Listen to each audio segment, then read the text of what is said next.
Bonsoir à tous, la famille olympique de Marseille, c'est Francky Foot. J'espère que vous allez bien. On se retrouve ce soir pour un petit JT Actu OM où on va encore une fois taper sur la LFP. Je ne sais pas si vous avez vu les dernières nouvelles. Ils veulent encore sanctionner le Vélodrome par rapport au Classico OM Paris Saint-Germain. Donc on va y venir tranquillement. Installez-vous, supporters marseillais, supportrices marseillaises. On va commencer ce petit JT Actu OM.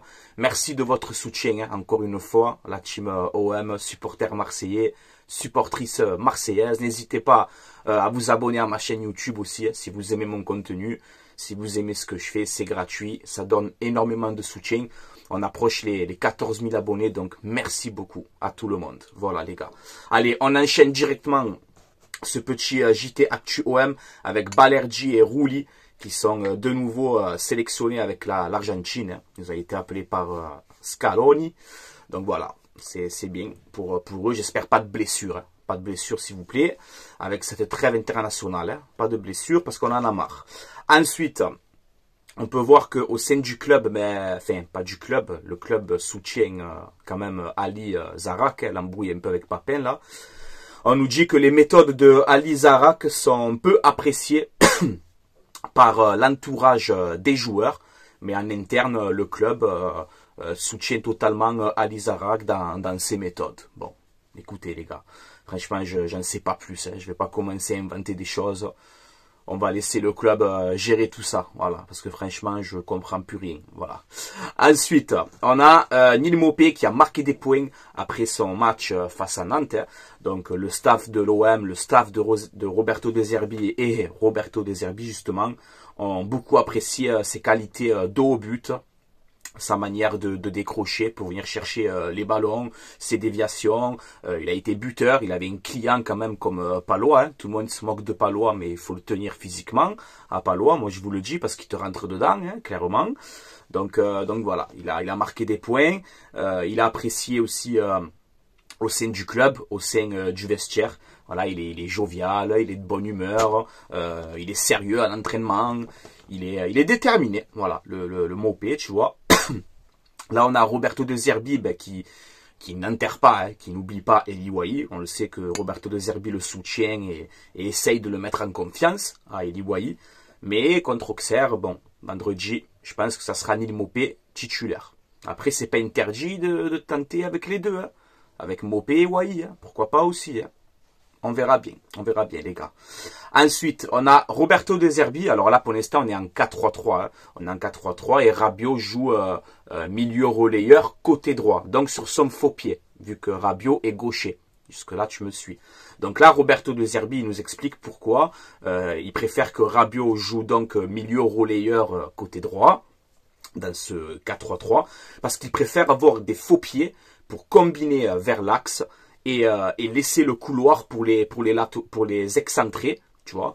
Donc, c'est-à-dire Greenwood, Enrique, Ouro, ça dépend c'est qui sont dans les ailes. Donc voilà, il préfère avoir un Rabiot qui revient sur son pied, qui combine avec l'axe. Du coup, ben, tu as le numéro 10 ou le buteur qui cherche les joueurs excentrés sur les côtés pour faire des 1 contre 1, avec des latéraux aussi ben, qui montent pour apporter ce soutien.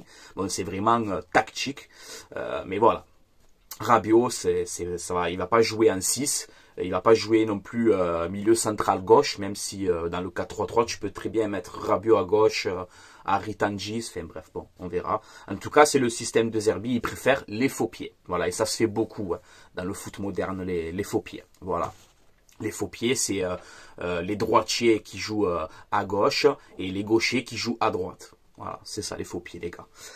Ensuite, de quoi je voulais vous parler. On a Roberto De Zerbi qui fait une déclaration sur le projet de l'Olympique de Marseille, avec notamment ben, lui à la tête de ce projet, ce fameux projet de 3 ans.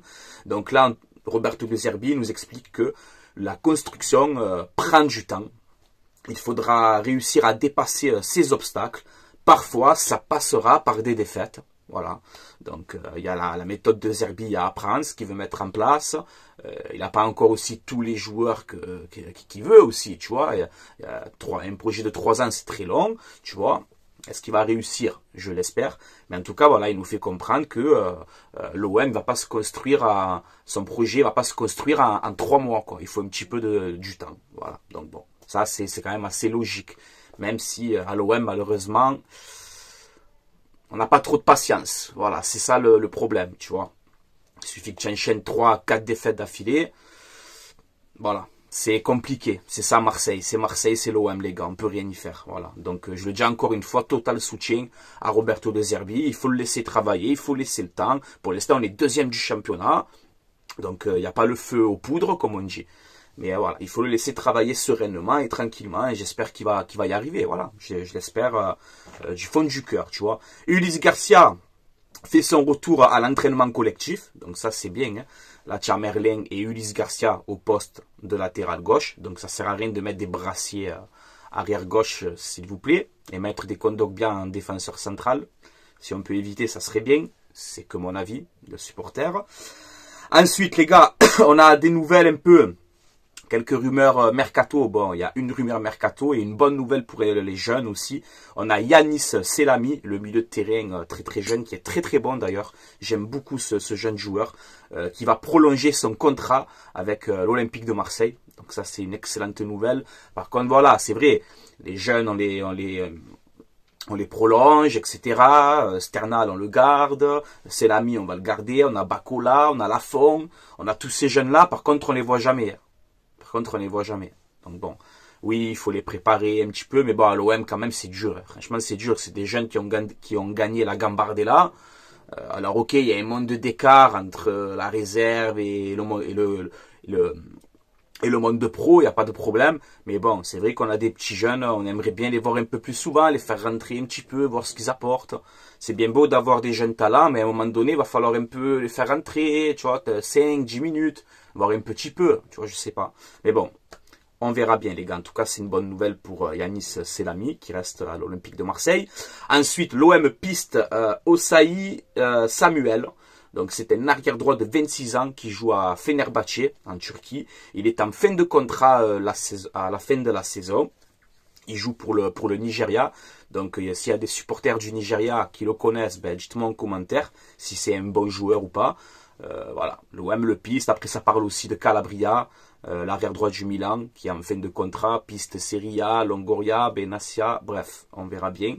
Et on reparle aussi de Kylian Sildjila au poste d'arrière droit, le français qui joue à Fribourg. Donc on verra bien. Moi je pense déjà que l'OM commence à préparer le mercato hivernal. Voilà, il faut renforcer cette défense. Ok, il faut de la stabilité, pas changer de joueur tous les 5 minutes. Je suis le premier à le dire, il n'y a pas de problème. Mais les gars, je pense qu'on est tous d'accord à ce sujet. Il faut se renforcer défensivement. Et peut-être même un petit numéro 10, tu vois. Carboni, il est blessé fin de saison. Ça serait bien d'avoir un autre joueur offensif aussi. Je pense que ça peut être une bonne idée pour l'Olympique de Marseille. Et surtout, je répète, la défense. Changer quelque chose, faire quelque chose. Voilà, c'est mon avis. Donc les gars, on y vient. Alors vite fait, hein, concernant cette embrouille là avec la LFP, Vincent Labrune et tout ce bordel et toute cette clique que je peux plus m'encadrer, tu vois. Donc là, on peut voir que, bon, perquisition au siège de la LFP, hein, voilà, carrément. Donc là, on a un petit bilan, un petit peu. Alors regardez, je vais vous le mettre juste ici. Alors, audience inférieure au rugby, contrat de sponsoring négocié dans le dos des clubs. Super, magnifique. Imaginez-vous tous les trafics qui a dû se passer là-dedans. J'ai déjà mon idée. Et bon, je ne vais pas le dire encore une fois. Sinon, on va dire que je fais une fixette. Droit télé divisé par 2. Déplacement des supporters en Ligue 1, tout interdit. Quasiment. C'est quasiment tout interdit. Ou alors, oui, tu fais monter que 100 supporters. Bon, bref. Perquisition, donc, au domicile, carrément, au domicile de Vincent Labrune et au siège de la LFP. Donc voilà, moi je soutiens totalement.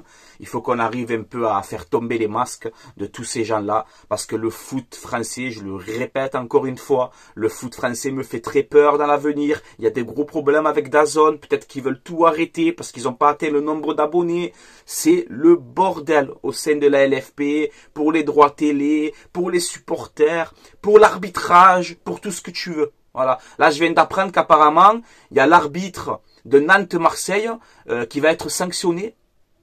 Il s'est passé quoi à Nantes-Marseille? Même nous, les supporters, on n'a rien dit. L'arbitrage, il a été très bien pour les deux équipes. Là, je vole peu. Il a 28 ou 30 ans, l'arbitre. Là, il va être sanctionné. Ah, en fait, il a trop bien arbitré. Il a trop bien arbitré l'OM, donc il va être sanctionné, en fait. Et voilà, après, je me fais des visions de fou, moi. Bon, bref, là, je pars un petit peu loin.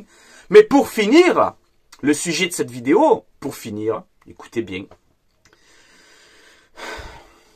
J'en ai vraiment marre de cette LFP. Moi, j'en peux plus.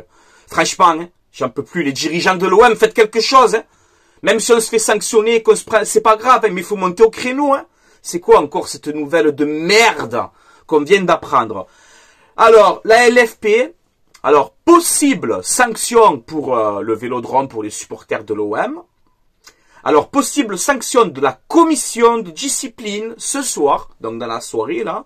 Là, à l'heure actuelle où je tourne la vidéo, c'est pas encore tombé, mais je vais vous décrire ça en détail. Alors, possible sanction de la commission de discipline ce soir contre l'Olympique de Marseille lors du Classico pour des chants homophobes, pour des fumigènes, pour des banderoles, pour des lasers, pour des pop-corn, pour du coca, pour avoir sauté, pour avoir chanté, pour avoir dansé. Et vous nous cassez un peu les couilles. Voilà, c'est bon. Moi, je vous le dis, c'est bon. C'est bon, ça y est, c'est un spectacle. Qu'est-ce qui s'est passé au Paris Saint-Germain? Qu'est-ce qui s'est passé? Même les supporters parisiens, ils le disent, que ça s'est bien passé. Il n'y a que vous qui cherchez encore, on a fait un tifo magnifique. Le stade, il était incroyable. Il y avait une ambiance magnifique. Malgré qu'on s'est fait démonter et que j'ai encore honte de cette défaite. Et là, vous voulez sanctionner les supporters de l'OM pour Marseille-Monaco, encore un match important, et vous voulez sanctionner pourquoi? Qu'est-ce qui s'est passé lors du Classico? Je sais que Pablo Longoria, apparemment, là, tu es vice-président de la LFP, mais président, mais Pablo, mais rentre-leur dedans à un moment donné.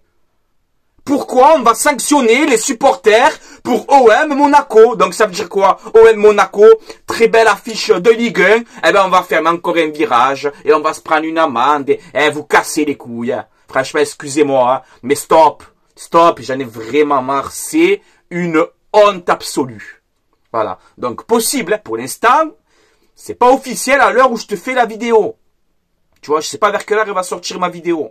Pour l'instant, c'est pas encore officiel, mais si vous sanctionnez les supporters de l'OM, ou le Vélodrome, ou un virage, ou une tribune, ou un parking, ce que tu veux, si vous sanctionnez encore les supporters de l'OM, c'est vraiment, mais j'en ai marre. Voilà, j'ai pas encore dire de la vulgarité, mais en ce moment, en ce moment, je suis vulgaire quand même, hein, parce que c'est trop, hein.